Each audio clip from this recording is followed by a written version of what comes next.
Bonjour et bienvenue dans notre émission 3DS, une émission centrée sur la parole de Dieu, sur l'étude de la parole de Dieu, sur la Bible. Ce trimestre, on étudie la lettre aux Éphésiens, lettre de Paul aux Éphésiens, et on est aujourd'hui, cette semaine, dans la leçon 6, qui porte sur le mystère de l'Évangile, qui a comme titre le mystère de l'Évangile. Je suis ici avec deux invitées, et ça vaut la peine de le mentionner parce que c'est pas souvent qu'on a deux femmes, donc ça me fait très plaisir d'être avec elles. Et il y a ici à ma droite Emmanuel, et puis à ma gauche Delphine, bienvenue. Je vous laisse un petit mot de votre part pour vous présenter. Alors, je suis ancien à l'église adventiste du 7e jour de Lausanne, et puis j'ai la chance d'avoir une demoiselle qui vient de fêter ses 20 ans. Magnifique. Merci Emmanuel et Delphine. Alors moi, je suis de l'église adventiste de Neuchâtel, je suis ancien là-bas également. Je suis maman de deux petites filles de 7 et 13 ans. Et je suis sage-femme en dehors de ces moments d'église. D'accord, très bien, merci. Comme je l'ai dit, ça me fait très plaisir d'être avec vous. On ne s'est pas vu souvent sur le plateau, Delphine, je crois, il me semble. Tu avais fait quelques émissions, mais ça date un petit peu. Ça date du Covid, de la période Covid. Ouais, on était plutôt à distance, voilà, en effet. Exactement. Emmanuel, on la voit un petit peu plus souvent. Mais voilà, ça me fait très plaisir en tout cas. Et puis maintenant que les présentations sont faites, l'émission peut commencer.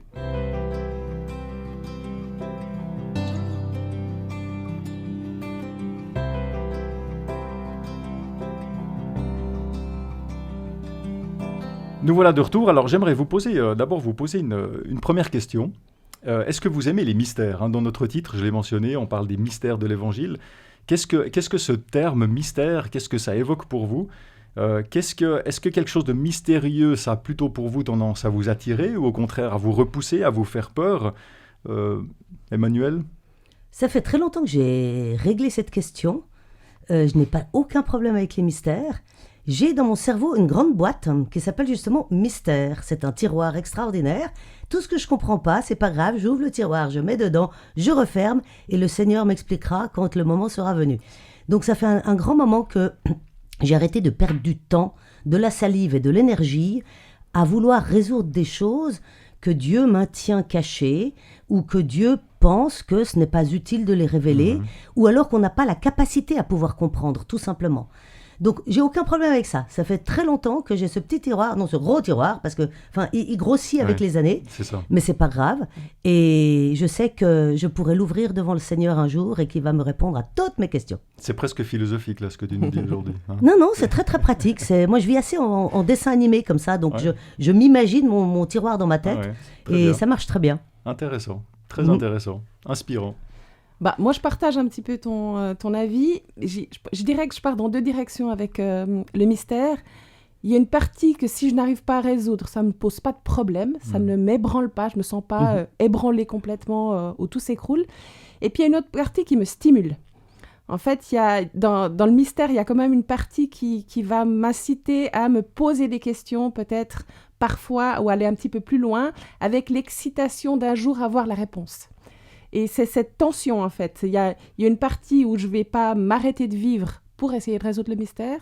Et d'un autre côté, il y a quand même cette tension qui va avec une volonté d'essayer de comprendre, d'essayer d'intégrer. Donc voilà, c'est un petit peu sur deux niveaux qui attire quand même. Et puis, qui généralement me donne une vision plutôt positive de quelque chose, d'une révélation, voilà, mystère, révélation. Oui, absolument. Ouais.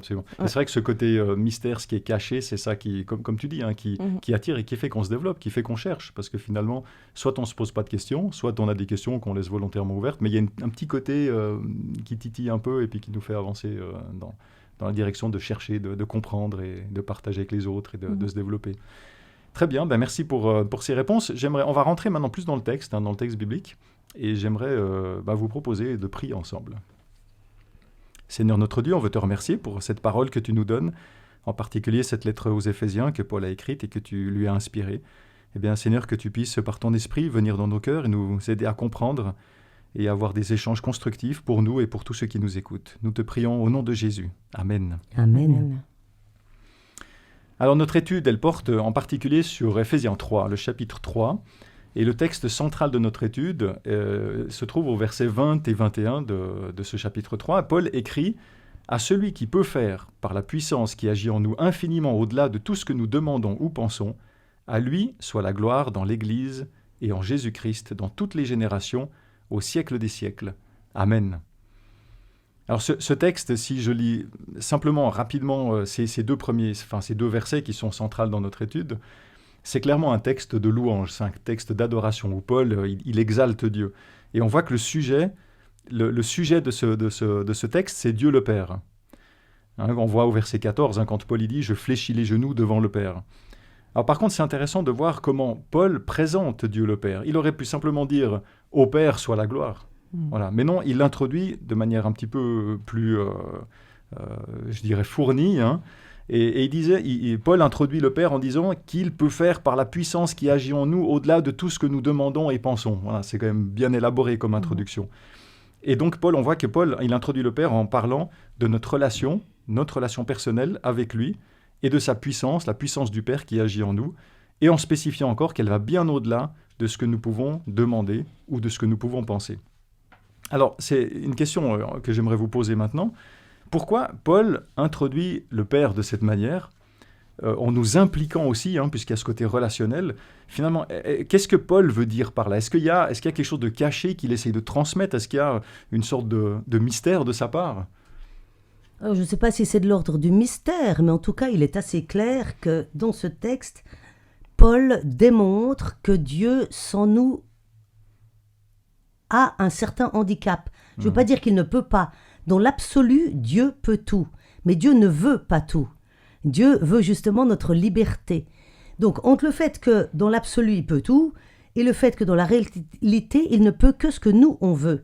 C'est d'ailleurs pour ça qu'il y a des gens qui seront sauvés et d'autres qui ne le seront pas, pour la simple et bonne raison que Dieu, on le sait, aimerait que tout le monde, sans exception, soit sauvé et soit auprès de lui. Il nous a créés comme vis-à-vis parce qu'il nous désire ardemment comme vis-à-vis. Donc quand on aime, on aimerait être avec les gens qu'on aime. Si maintenant, dans les gens qu'on aime, il y en a qui ne nous aiment pas, ça arrive malheureusement, humainement parlant aussi bien entendu, eh bien Dieu a ce respect et cet amour qui va dans le respect de la décision de l'autre. Et c'est pour ça qu'au final, Dieu est dépendant de nous. Aussi, c'est pas pour rien que Jésus a dit « Allez de par le monde, apporter cette bonne nouvelle ». C'est qu'il a besoin de nous. Parce qu'il pourrait très bien la proclamer lui-même. Enfin, il n'a pas besoin d'Internet et de la télévision pour ça, lui. Nous, oui, mais pas lui. Et donc, je trouve extrêmement intéressant qu'il dit à celui qui peut faire par la puissance qui agit en nous. Alors, la puissance qui agit en moi, maintenant, est-ce que je la laisse agir en moi? Parce qu'il y a plein de choses non dites dans ce texte. Par la puissance qui agit en moi. Est-ce que tout le monde agit par la puissance de Dieu? Ça, c'est intéressant parce que ce que tu dis, tout le monde a ouvert la porte à Dieu. C'est comme si Dieu, il a toute la place, et quand il nous a créés, il nous fait de la place, il nous laisse cette place, mais il s'attend dans notre développement à ce qu'on lui laisse la place. À ce qu'on l'appelle, à ce qu'on lui demande de vivre en nous, d'être avec nous, et qu'il y ait un vrai désir de ce partenariat et de cette relation. Et Dieu ne force pas. Jésus le dit plus loin dans l'Apocalypse, je frappe à la porte, mais je ne mets pas le pied dans la porte. C'est soit vous ouvrez tout grand, c'est un choix, soit vous ouvrez personnel. avec la chaînette et puis après vous refermez. Mais moi, je ne mets pas les pieds dans les portes. Donc je frappe, je dis coucou, je suis là, et maintenant qu'est-ce que toi tu fais? Le respect de la liberté. Et c'est ce que je trouve merveilleux parce que Paul, et c'est ça qui est terrible avec Paul, c'est qu'il est super intense. C'est qu'en une phrase, il arrive à nous faire toute une théologie. Absolument. Bon, il y a quelque chose qui est très important dans la question que tu as posée au départ, c'est le père, le mot père. Je pense que ça donne déjà une dimension en fait de lien, pas de supériorité mais de lien, qui va faire partie de ce mystère quelque part, de ce mystère qui va être du mystère de la reconnaissance de qui est Dieu, donc ce lien familial quelque part, ce mot qui est utilisé. Et puis après, juste pour rebondir sur ce que tu viens de dire, Emmanuel, c'est intéressant parce que dans la conversion de Paul, il n'utilise pas l'homme. Il agit en fait, sans l'aide d'un homme en fait. Il agit de façon miraculeuse. Donc, on le voit, donc c'est un peu le contre-exemple qui est rare, très rare, qui arrive, qui arrive encore aujourd'hui, ça, j'en suis sûre. On parlera un petit peu d'actualisation plus tard. Mais c'est intéressant de voir que, oui, il insiste sur l'importance de la place que nous, on accorde, et puis dans le temps qu'on va pouvoir partager avec les autres, et le partage de cette parole. Mais en même temps, Paul lui-même est l'incarnation du fait que je peux aussi travailler sans l'homme. Mhm. Ça n'empêche pas que j'aime faire travailler avec l'homme et avoir un partenariat ou alors vraiment une relation familiale. Oui, c'est ça que je trouve très intéressant parce que, comme tu dis, et comme vous l'avez mentionné tous les deux, mais Dieu, il peut tout faire. Il n'a pas besoin de l'homme dans l'absolu. Mais par contre, il choisit et il veut avoir cette relation. Et c'est comme nous, quand on est en relation avec quelqu'un, si on aime la personne, on va lui laisser cette zone de liberté et on va plutôt essayer de favoriser une harmonie, un échange, une coordination, une coopération, plutôt que d'imposer quelque chose ou quoi que ce soit. Et on voit que dans cette relation d'amour, c'est quelque chose qui vient naturellement. Il y a pas... dans le travail ensemble, il y a une sorte d'intégration mutuelle l'un de l'autre. Hein. Et on voit que Dieu, en tout cas, il fait sa part. Après, on va voir si nous, on va faire la nôtre. Mais c'est très, très intéressant. Alors, le titre, si je reviens sur le titre de notre étude, qui nous parle de mystère, hein, on en a parlé, c'est un terme que Paul utilise 18 fois dans le Nouveau Testament. Donc, c'est celui vraiment qui utilise le plus ce terme-là, et notamment 7 fois dans sa lettre aux Éphésiens. Donc la lettre aux Éphésiens, c'est vraiment la lettre où il utilise le plus ce terme-là. Et dans Éphésiens 3, au verset 3 à 7, hein, je lis dans la version NBS, Paul, il écrit « C'est par révélation que le mystère a été porté à ma connaissance, comme je viens de l'écrire en quelques mots. En lisant cela, vous pouvez comprendre l'intelligence que j'ai du mystère du Christ.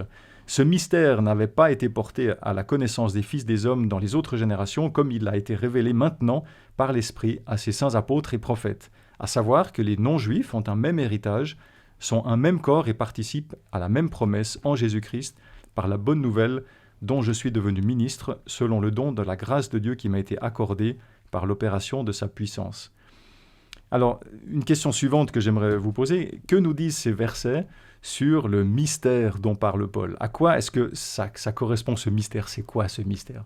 Delphine, tu veux nous dévoiler ce mystère? Alors, il y a plusieurs... La première chose que j'ai envie de dire, c'est que je pense que la conversion de Paul, elle est vraiment l'illustration de ce mystère. Ça veut dire que, comme je l'ai mentionné avant, Dieu intervient directement par une révélation. Mystère, révélation. On est vraiment dans révélation de quoi? Évidemment, du sacrifice du Christ et de sa résurrection, donc de cette grâce qui est donnée à tout homme. En dehors de... Je crois qu'Emmanuel, tu vas faire référence un petit peu à la notion de mystère, qui était peut-être quelque chose de connu pour ces non-juifs convertis. Mais si moi, je me concentre un petit peu plus sur la vie de Paul et sur cette prêche du mystère, puisqu'il le cite trois fois en 4 chapitres, c'est vraiment associé à cette révélation de ce que le Christ a fait pour l'être humain. C'est une compréhension, un lien d'amour, en fait. C'est la compréhension de cet amour absolu qui a été donné à l'homme.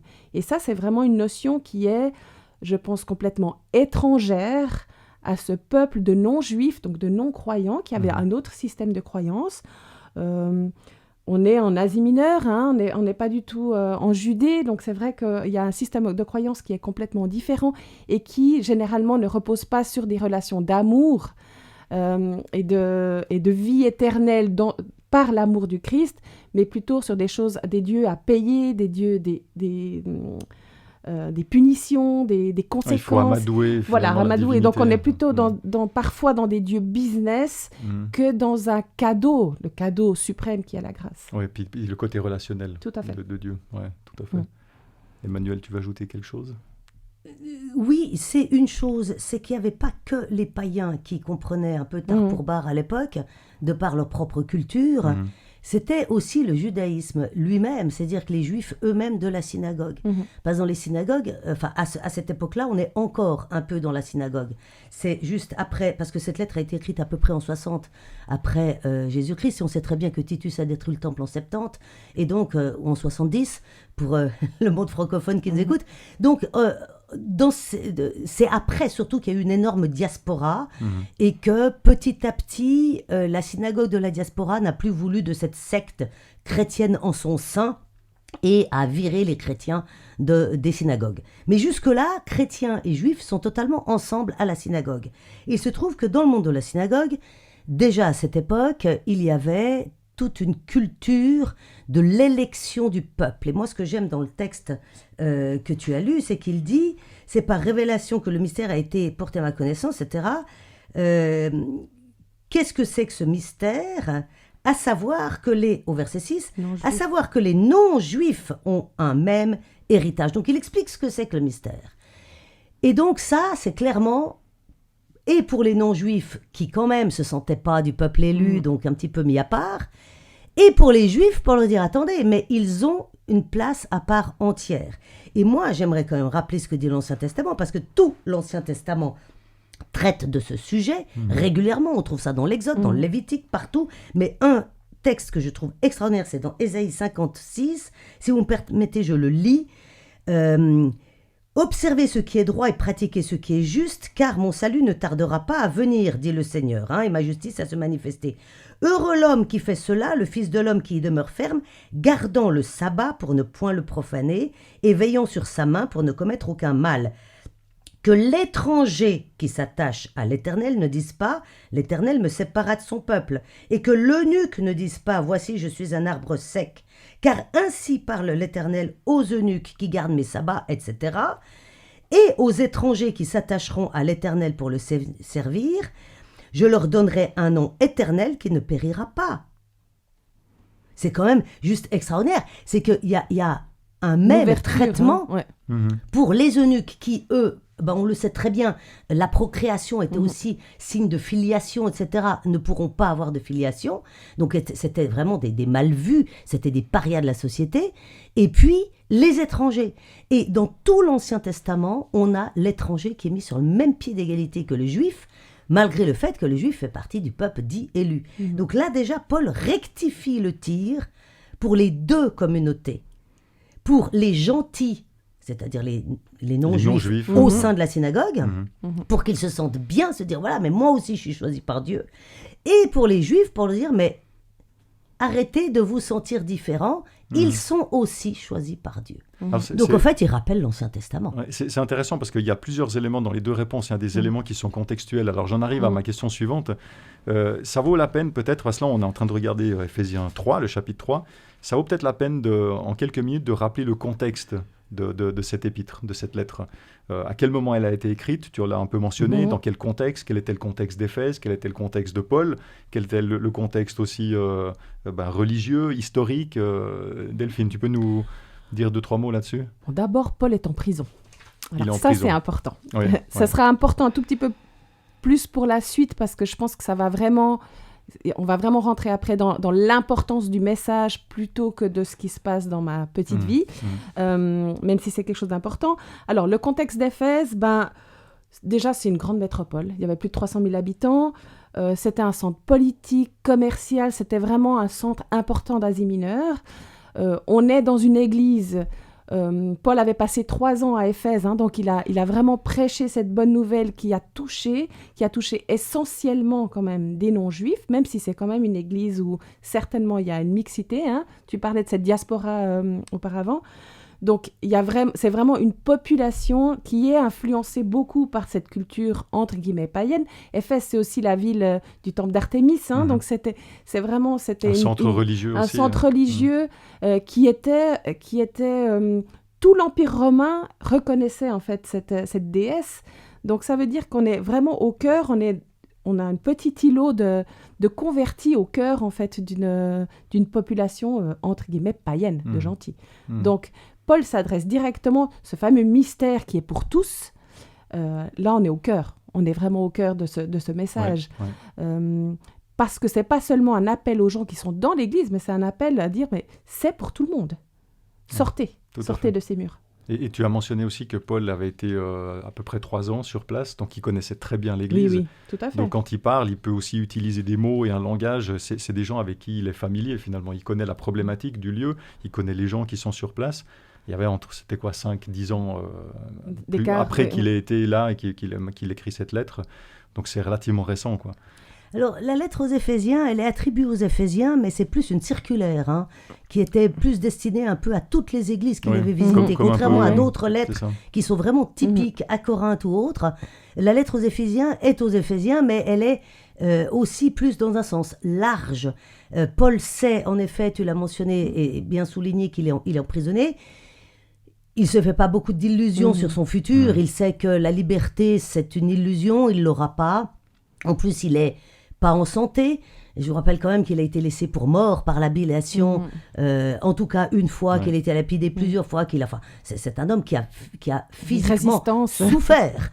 Donc le corps a ses limites aussi, donc il doit se sentir vieux, il doit se sentir fatigué. Et il sent bien que là, voilà, il n'y a pas beaucoup d'options en ce qui le concerne. Donc comment communiquer à une église en particulier, mais aussi à toutes les églises qu'il a visitées et qu'il a créées quelque part. Donc la lettre aux Éphésiens a plus un sens de circulaire, j'allais dire, que les autres lettres typiquement pauliniennes. Ouais. Après, à Éphèse, effectivement, tu parlais d'Artémis, c'est quand même... l'Artémis d'Éphèse était un peu différente de l'Artémis traditionnelle, qui était plutôt un peu comme Diane, la déesse de la chasse. À Éphèse, c'était une femme qui avait qui avait les jambes un peu comme une sirène, dans un fuseau, et qui était un peu comme ancrée au sol. Donc il y a un côté racine. Donc c'est quand même une Artémis très différente de l'Artémis traditionnelle. Et surtout, elle a un buste qui est bourré de mamelles. Donc c'est vraiment la déesse de la reproduction. Toi qui es sage-femme, c'est un peu, tu aurais pu être Artémis, voilà. Je sais pas si c'est un compliment, ça. Non, mais l'Artémis en question était en effet mère de l'accouchement. En fait, elle est considérée comme telle.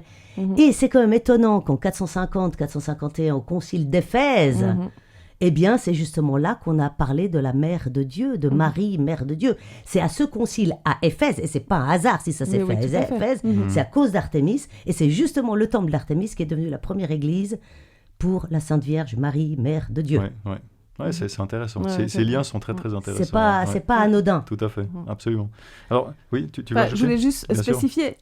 Paul, il a une chose particulière, c'est qu'il adapte en fait son discours aux personnes à qui il parle, en fait. Je trouve, il a cette capacité, cette intelligence, j'ai envie de dire.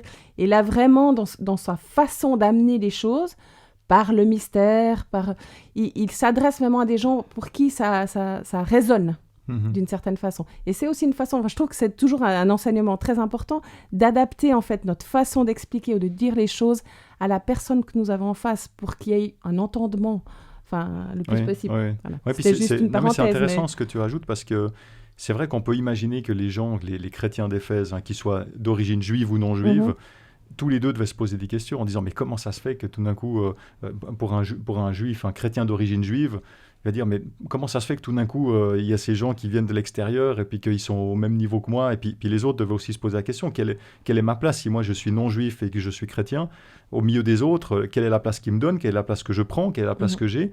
Et finalement, Paul présente ça comme un mystère, c'est aussi une façon de dire, écoutez, oui, c'est vrai, c'est un mystère, mais c'est comme ça. La réalité, c'est comme ça, c'est Dieu qui l'a voulu, c'est sa vérité, mais ça fait partie des choses que vous considérez ça comme mystérieux, moi aussi, mais c'est comme ça. Et c'est une façon, quelque part, de faire écho avec ce qu'eux, ils pouvaient vivre ou se poser comme question, finalement. Alors, dans ce chapitre 3, on voit qu'il se divise en deux parties. Il y a une première partie du verset 1 au verset 13. Il y a une seconde partie qui va du verset 14 au verset 21. Et dans la première partie, donc 1 à 13, Paul parle beaucoup de lui, en fait. Il dit qu'il est prisonnier, qu'il a reçu la grâce de Dieu, qu'il a connaissance du mystère, qu'il est serviteur de Jésus-Christ. Et quelque part, on a l'impression qu'il se met pas mal en avant. Il dit aussi au verset 8 qu'il est le moindre de tous les saints. Alors ça, c'est ce qui contrebalance un petit peu.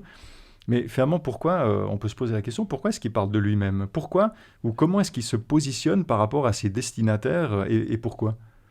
Alors en fait, Paul, des fois, à notre époque, peut être un peu mal perçu, parce qu'en effet, il y a beaucoup du moi-je dans toutes les lettres, ce qui aujourd'hui est extrêmement mal vu. Mais à l'époque, c'était pas du tout entendu comme on l'entend nous aujourd'hui. A contrario, c'était un témoignage, c'était de dire, moi j'étais un juif super convaincu, super dans le trend de ce qu'on demande. Il n'y avait pas mieux que moi, j'étais un des meilleurs pharisiens, j'étais dans la ligne, je pratiquais tout, picobello. Et pourtant, le Christ m'a retourné comme une crêpe, on dirait aujourd'hui.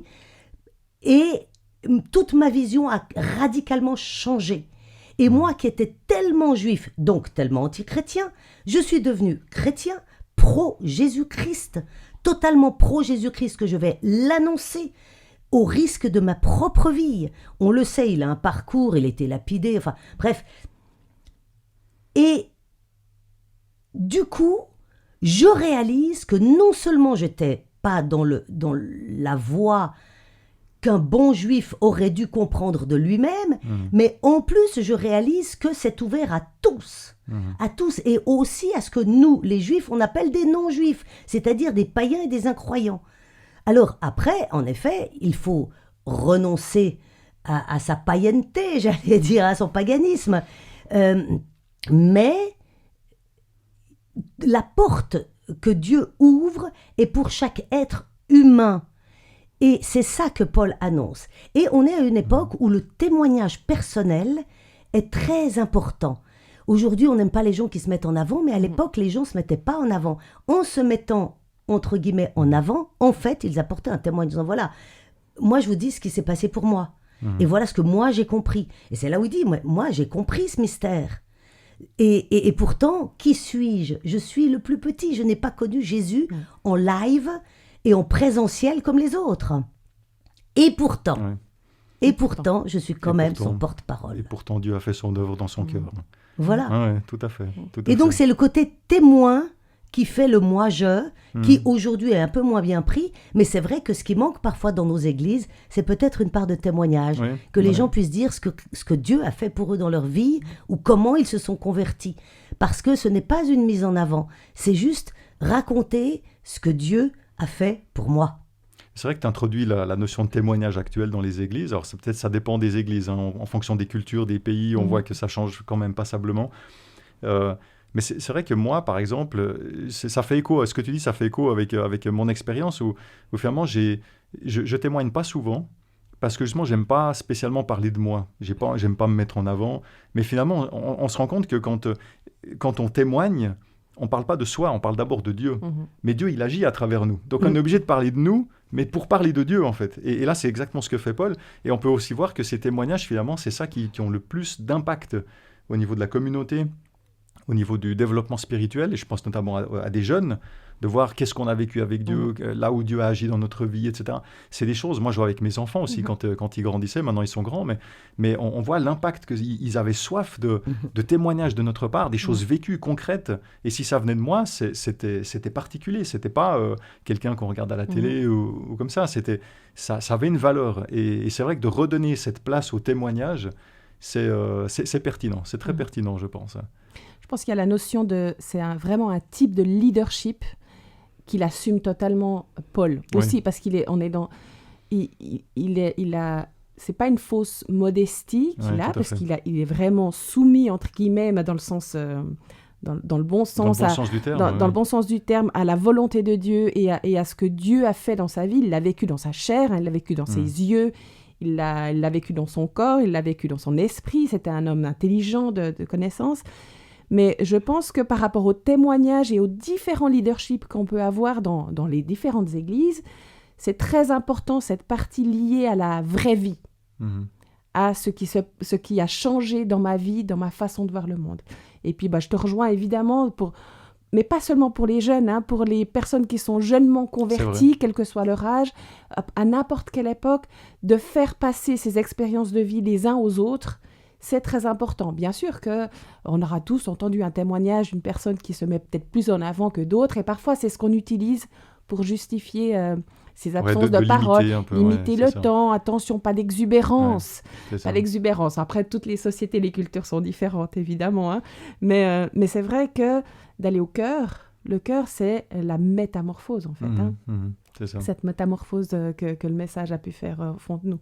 Et ça, ça passe pas par des concepts, ça passe par un vécu qu'on peut partager. Mais c'est vrai que l'attitude de Paul ici, elle est juste exemplaire, parce qu'il comprend quelle est sa position. Lui-même ne se positionne ni en dessous, ni au-dessus, ni en dessous, dans le sens qu'il assume sa position. Il sait quelle est sa position, et il l'assume pleinement. Il est à l'aise avec ça. Et peut-être que nous, là aussi, on n'est peut-être pas forcément à l'aise par rapport à notre foi, par rapport à la position vis-à-vis de Dieu, vis-à-vis des autres, dans l'Église ou je ne sais quoi. Et Paul, pour lui, c'est très clair et c'est très équilibré et il assume. Donc c'est peut-être aussi un cas d'école de ce côté. Je dirais, il a l'orgueil de Dieu. Ah ouais. C'est-à-dire que c'est le seul orgueil qui est un orgueil saint. Alors après, ça peut se transformer en orgueil tout court. Hein. Ouais. Mais dès le moment où on est orgueilleux d'appartenir à Dieu, d'être son ami, combien d'hommes disent « Oh, mais je suis orgueilleux de ma femme parce qu'elle est belle, parce que je l'aime, parce que etc. » Ou à contrario, une épouse qui dit de son mari « Ah, mais je suis orgueilleuse de mon mari parce que... » Voilà. Enfin, il y a un côté où l'orgueil, malheureusement, on n'ose plus tellement utiliser ce mot parce que il a tellement dérapé, en effet, c'est tellement devenu un défaut. Parce qu'il y a une perversion du terme quand ça devient centré sur nous. Finalement. Voilà, c'est que ça devient en effet du moi à tout coup. Mais c'est un saint orgueil, je dirais, que de se dire, mais moi j'ai la chance d'être en relation avec Dieu, qui est mon partenaire, et rester dans cette humilité, dans le dire, mais c'est quand même au fond de soi un petit orgueil. Moi je dois dire, je l'ai quand même assez souvent cet orgueil, mais j'en parle pas, lorsque je prêche. Parce que quand je prêche, mon seul désir, c'est d'être réellement porteur de la parole. C'est pas de raconter des trucs à moi. C'est vraiment pouvoir... Je demande humblement, à genoux, régulièrement, avant mes prédications et quand je les prépare, que Dieu m'inspire pour que ceux qui vont être là et qui sont venus chercher quelque chose puissent y trouver leur compte. Enfin, que je sois juste le canal. Le messager. Hein, et quand à la sortie, on me dit « Merci ça. pour votre message », puis que je sens que c'est pas juste le petit « Merci pour votre message », Oui, enfin, c'est sincère, ou il y en a qui me disent « Ah, mais ça m'était allé droit au cœur ». Mais ça, c'est mon petit orgueil. Et à chaque fois, je dis en même temps, merci Seigneur, tu m'as utilisé. Et de me dire, yes, j'ai pu être son instrument, ben oui, ça rend fier. C'est ça. Et c'est la première fois que je le dis, j'en ai jamais parlé. Je parlerais presque plus de fierté que d'orgueil d'ailleurs, mais c'est vrai, c'est une fierté saine. Quoi, mais une fierté, voilà, et l'orgueilleux, c'est ça, c'est quand il est trop fier. J'aime bien le Saint-Orgueil. Et c'est une petite fierté, et à chaque fois qu'on me le dit, en sortant du culte, je dis en même temps, Seigneur, merci. Je t'ai demandé quelque chose, ben vraisemblablement, tu me l'as offert. La gloire est rendue à Dieu. Exactement, parce que il a daigné m'utiliser. Qui suis-je ? On se met à son service. Je suis pêcheur, je suis tout ce qu'il ne faut pas utiliser. On se met à son service et quand on voit qu'il nous utilise et que ça sert, que c'est utile... Et pourtant, il le fait. Voilà. Tout à fait. Et quelle que soit notre situation actuelle. Parce que si on revient un tout petit peu à l'exemple de Paul, ou à nos vies qui des fois sont chaotiques, ben, l'un n'empêche pas l'autre. On peut être au plus bas, selon la société, j'ai envie de dire, en prison, en souffrance, en maladie, dans une situation économique difficile, sans avoir forcément le succès espéré de si j'ai la foi, j'ai le succès, si j'ai pas la foi, je suis puni. Au contraire, peu importe la fragilité dans laquelle on se trouve, ce Saint-Orgueil, je crois que je vais garder l'expression parce que j'aime bien, ce Saint-Orgueil, il est puissant. Et l'exemple de Paul, il est vraiment là aussi. Il est dans toute sa fragilité. C'est la puissance de Dieu qui transperce, en fait, et puis qui touche. Mais je crois que c'est facteur de motivation aussi. Et on le voit même dans notre croissance depuis tout petit, même dès qu'on réussit à faire quelque chose, on est rempli de quelque chose ça nous donne envie de continuer, c'est de continuer à progresser, à avancer. Et je crois que c'est un facteur de motivation s'il n'y a pas cette perversion après qui nous fait nous regarder nous et nous mettre en avant, nous mettre à une position qui n'est pas la nôtre, en fait. Hein. J'avance un petit peu dans la deuxième partie du chapitre 3, les versets 14 à 21. On voit dans ce passage que Paul, à ce moment-là, il intercède pour les destinataires de sa lettre. Et ça correspond bien au verset 13 où Paul dit de ne pas perdre courage. Hein. Il parle vraiment à ses destinataires. Et Paul, on voit bien que Paul avait conscience d'un certain découragement chez les chrétiens d'Éphèse, et en particulier à cause de la condition de prisonnier. Il savait donc que Paul était prisonnier, ils avaient de la peine pour lui. Et donc Paul intercède. Alors j'aimerais vous demander de commenter cette seconde partie d'Éphésiens 3. Sur quoi Paul y met l'emphase ? Qu'est-ce qui fait ressortir finalement dans son intercession et comment ça fait écho à nous aujourd'hui dans notre vie au XXIe siècle, dans notre situation actuelle ? Finalement, qu'est-ce qu'on peut retenir de cette intercession de la part de Paul pour la rendre actuelle pour nous aujourd'hui ? Bon, comme le relevait Delphine, ça dépend... sa condition était en effet dramatique à Paul. Et ça a dû miner un peu le moral des troupes, j'allais dire. Mais... Comme on l'a dit, ce sont des choses qui sont où Dieu agit, quelle que soit en effet sa propre condition. Et c'est ça le mystère et le miracle.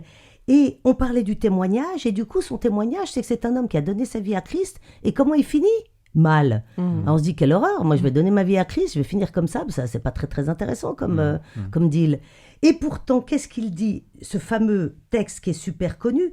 En sorte que Christ habite dans vos cœurs par la foi, afin qu'étant enracinés et fondés dans l'amour, vous puissiez comprendre avec tous les saints quelle est la largeur, la longueur, la profondeur, la hauteur, et connaître l'amour de Christ qui surpasse toute connaissance. Ce texte est extrêmement connu, mais un homme qui est incarcéré, qui a rien pour plaire, enfin qui a une vie humaine et terrestre minable, est émerveillé par la grandeur et l'immensité de l'amour de Christ.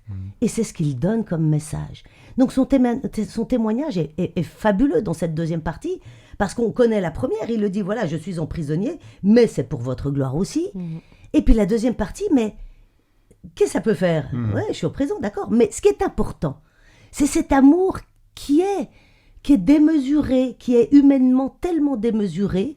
Donc restez enracinés dans le Seigneur, parce que le Seigneur, vous allez faire cette expérience de cet amour, waouh, qui nous surpasse, qui nous inonde, qui nous remplit, qui nous fait avancer, quelle que soit ma position terrestre. Ouais. J'aime bien cette notion, comme tu dis, de l'effet waouh. Ça doit faire cet effet waouh, ça le fait chez Paul, ça doit le faire chez nous. Mais je pense que c'est très important que pendant qu'il partage ce message, Paul, il ne soit pas dans une situation waouh. Parce que je pense que parfois, quand on a un leader qui est charismatique, il peut devenir gourou. Et le fait que Paul vive des moments très difficiles, mais qu'il garde cette motivation, ce wow en fait, dans sa vie, c'est vraiment, ça décentre vraiment l'attention de toutes ces personnes qui se sont converties grâce à Paul. Grâce à Dieu surtout. J'en reviens à ce que je disais au début.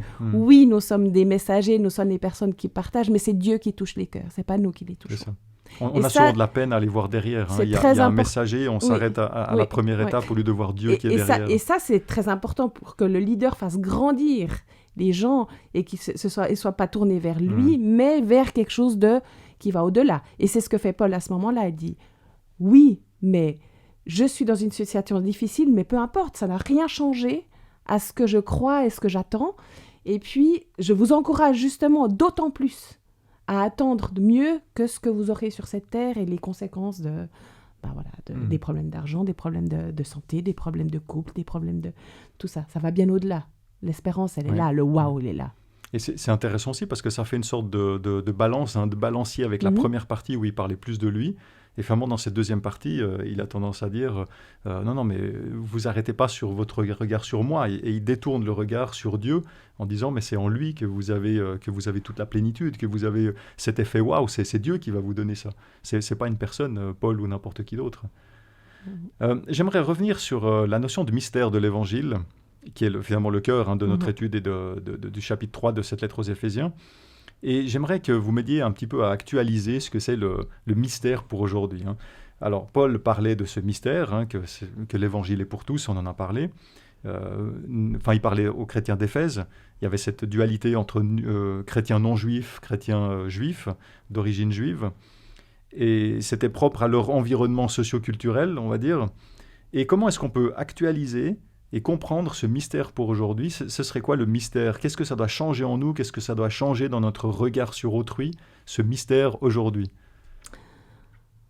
Il y a une chose très importante, je trouve, qui est vraiment facilement transposable d'une époque à une autre, c'est cette tendance qu'a l'homme à se tourner vers lui-même et à penser qu'il est l'unique réceptacle d'une vérité, d'un mystère, de l'amour de Dieu. Je dirais que dans un premier temps, si on regarde entre chrétiens, je pense qu'il y a une dimension très importante de savoir qu'à partir du moment où on accepte le mystère du sacrifice du Christ, de sa résurrection et de cette vie qui nous attend, ça élargit vraiment. On n'est plus juif, non-juif, on est parfois chrétien d'une certaine sorte ou chrétien d'une autre sorte. Donc c'est ce respect toujours dans le partage des croyances, toujours dans une volonté de grandir. Ça, c'est la première chose. Et puis, évidemment, que, ça ouvre aux autres religions et à toutes ces personnes qui sont non religieuses. Et moi, je le vois énormément autour de moi. On est dans un pays qui est peu religieux, ou en tout cas, où ce n'est pas les diverses religions chrétiennes qui sont vraiment représentatives de la population, mais au contraire, des gens qui sont dans un système de croyances, tout le monde a un système de croyances, qui est parfois un petit peu mobile, vague ou très général. Flexible. Et puis relatif. Pas forcément lié, parce qu'il y a une méconnaissance totale de la parole de Dieu. Autant, peut-être 50 ans en arrière, il y avait des catéchismes, il y avait des éducations religieuses dans les écoles, il y avait une culture au moins. Autant maintenant, il y a un néant total où devant une peinture d'un musée, la plupart des jeunes ne savent pas à quel texte biblique on fait référence. Et ça, c'est très, très, très important. Pourquoi ? Parce que c'est très important, parce que ça doit nous pousser justement à sortir. Tout à fait. Et à faire ce rôle éducatif de toutes les manières possibles et imaginables. Et j'en reviens juste un tout petit mot. Dans ce contexte-là, c'est important de repenser à Paul et à sa façon de toucher les personnes de différentes manières, selon leur entendement, de s'adapter à leur capacité de compréhension. Parce qu'on ne peut pas débarquer de la même manière avec une personne qui est inculte par rapport à l'histoire biblique, alors que d'autres personnes pourront avoir au moins une connaissance factuelle, en tout cas, ou avoir lu, au moins ouvert donc d'abord s'adapter finalement à la personne en face. Déjà, il faut s'intéresser à elle véritablement, et pas juste pour évangéliser, entre guillemets, mais s'intéresser vraiment à elle et regarder où elle en est et simplement l'aider à faire un bout de chemin. Complètement, ouais. Et puis, elle va nous influencer, nous allons l'influencer, et on va faire un chemin ensemble. Je pense que c'est... Et là, le témoignage, du coup, le témoignage a toute sa force. On en revient. Ce témoignage, je pense qu'il touche les cœurs, en fait. Absolument. Emmanuel. J'abonde totalement. Et un des grands mystères aujourd'hui, c'est pourquoi Dieu laisse faire. J'adore cette phrase. Ça me rend malade. C'est que le nombre de personnes qui, justement, sont totalement incultes par rapport au texte, par rapport à la Bible, par rapport à la connaissance de base des histoires de la Bible. Mais par contre, pour accuser Dieu quand ça ne va pas, alors quand ça va bien, Dieu n'existe pas. Mais quand ça va pas, mais comment Dieu peut laisser mourir des enfants ? Et pourquoi Dieu laisse faire ? Et pourquoi Dieu ceci ? Enfin, alors tout à coup, c'est Dieu qui devrait tout faire. Et on a un peu tendance, malheureusement, à confondre Dieu avec Merlin l'Enchanteur, où lui, il avait une baguette magique, il suffisait de lui dire « je veux ça » et on avait ça. Voilà. Dieu, c'est pas ça. Et c'est justement devenu un énorme mystère pour nos contemporains. Parce qu'ils pensent que c'est un peu la baguette magique. Alors pourquoi ils ne l'utilisent pas ? Et non, il faut leur réexpliquer le mystère de Dieu, mais le mystère saint de Dieu. C'est-à-dire que Dieu, son mystère, c'est quelque chose qui n'existe pas aujourd'hui. C'est qu'il nous laisse libres dans son amour. Et que par conséquent, il y a des conséquences. C'est que vous prenez des parents aimants qui ont 2, 3, 4 enfants. Ils les aiment pareillement. Ils n'ont fait aucune différence éducative. Il n'y a pas la fratrie s'entend bien, il n'y a pas de jalousie entre la fratrie. Et à l'âge adulte, il y en a qui vont respecter et suivre ce que les parents ont enseigné, et d'autres qui vont s'en détourner complètement. Pourquoi ? Parce qu'on ne sait pas pourquoi l'être humain fait ses choix, et pourquoi il les fait dans un sens ou dans un autre. Alors, c'est ça peut-être le mystère à expliquer aujourd'hui aux gens, c'est qu'ils sont dans une telle connaissance ou méconnaissance qui fait qu'ils ne se posent pas forcément les bonnes questions. Et c'est là où nous avons un rôle d'expliquer ces mystères, parce que pour ceux qui nous entourent, ce sont devenus de grands mystères. Et moi, alors merci beaucoup pour ces interventions. Je trouve que c'est très intéressant d'élargir finalement, de voir le monde qui nous entoure, la société dans laquelle on est, comment est-ce qu'on y répond, comment est-ce qu'on s'adapte. Et j'ai presque envie aussi de continuer et d'adapter ça même dans nos églises, dans les églises, parce que là, on se rend compte que pour parler du mystère, pour dévoiler ce mystère, il faut déjà, au sein des églises, le comprendre, le voir, le vivre. Et quand on voit ce mystère qui est justement que l'évangile est pour tous, et que le Christ, il ne refuse personne, il ne ferme la porte à personne, dans nos églises, quand il y en a un qui est un petit peu différent, quand il y a un habillement qui est un peu différent, et je parle que de l'habillement, quand il y en a un qui est un peu plus progressiste, l'autre qui est un peu plus conservateur, et en fait, on a toujours 1001 raisons de division, alors que le mystère, c'est justement la réunification, on peut avoir une unité. Et je pense qu'on devrait déjà beaucoup réfléchir dans nos églises par rapport à ça. Parce que j'ai l'impression que dans nos églises, quand on les regarde avec un œil extérieur, ça reste un mystère qu'on n'a pas compris, en tout cas qu'on ne vit pas assez en tout cas. Hein, je ne sais pas ce que vous en pensez, mais je pense que pour nous, c'est pertinent aussi, dans les églises, de voir comment est-ce qu'on vit ça et comment est-ce qu'on accueille l'autre. Il nous reste quelques minutes pour terminer, et j'aimerais vous demander, finalement, faire une sorte de conclusion de cette étude, et voir qu'est-ce que vous retenez de plus important pour vous, en ayant fait cette étude cette semaine. Qu'est-ce que vous pouvez laisser, alors qu'est-ce que vous gardez pour vous et que vous pouvez laisser à nos auditeurs qui nous écoutent. Emmanuel, si tu veux commencer. Pour moi, voilà, il ne faut pas s'achoper au mystère. Le mystère, comme vous le disiez l'un et l'autre, c'est très stimulant parce que ça nous fait en effet réfléchir et chercher. Et même si j'ai une grande boîte, avant que ça finisse dans la boîte, il y a quand même toute une réflexion. Ça n'y va pas en direct. Mais après, il faut aussi accepter que nous sommes des créatures face à un créateur, et que par conséquent, moi, je suis limitée dans le temps et l'espace, ce qui n'est pas son cas à lui, et qu'il y a des choses que mon cerveau, tout intelligent qu'il peut être, ne peut pas intégrer. Je le vois très bien avec les prophètes qui ont tous été des visionnaires du trône de Dieu, comme Ézéchiel, Daniel, Jean de l'Apocalypse. Quand ils voient le trône de Dieu, ils sont quand même un petit peu coincés parce qu'ils doivent après... Ils doivent en parler aux autres, ils doivent l'écrire. Et comment décrire ce qui n'existe pas? Alors, les pauvres, ils disaient c'était plus ou moins, enfin, ça ressemblait à, mais c'était pas tout à fait. Enfin, bref, ils prennent des périphrases, les pauvres, pour expliquer des trucs qu'on ne peut pas expliquer. Donc, c'est comme expliquer à quelqu'un de Papouasie qui ne connaît pas encore l'homme blanc qu'on a des avions et des voitures.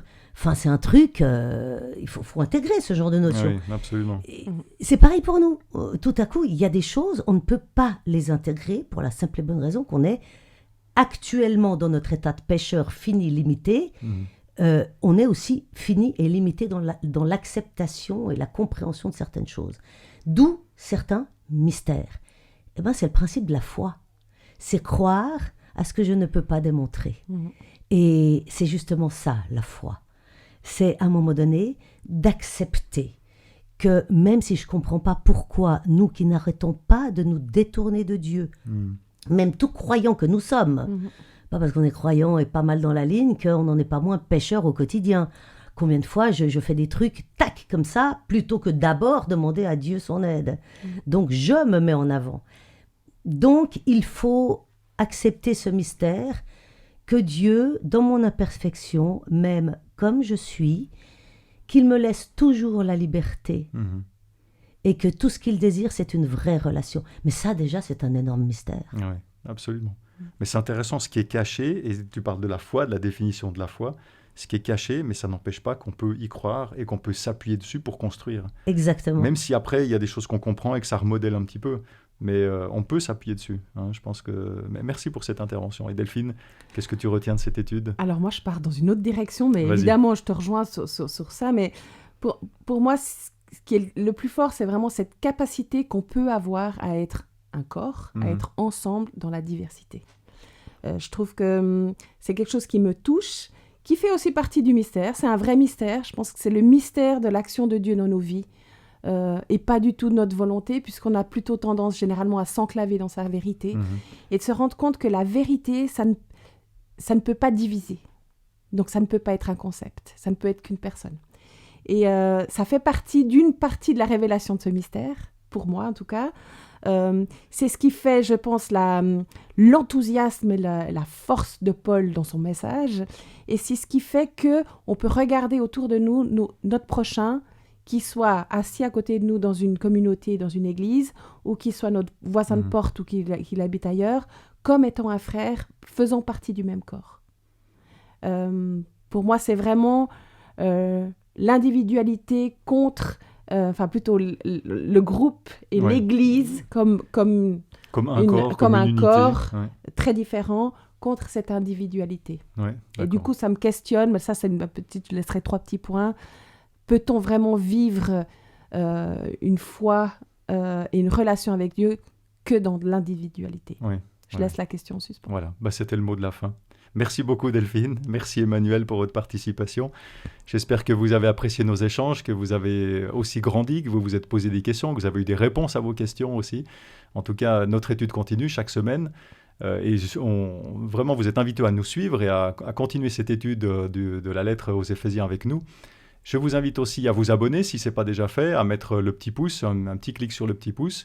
Vous avez aussi la possibilité de nous faire un don. Et là, je profite vraiment de vous remercier toutes les personnes qui nous font des dons de manière régulière. Un grand merci à vous. Ça nous est très, très utile. Et vous contribuez à nous soutenir et à nous permettre de continuer à faire toutes nos émissions. Donc un grand merci à vous. Voilà, il ne me reste plus qu'à vous souhaiter une très bonne semaine, une très bonne étude dans la suite de la lettre aux Éphésiens. Et on vous donne rendez-vous à la semaine prochaine. Merci, au revoir, bonne semaine.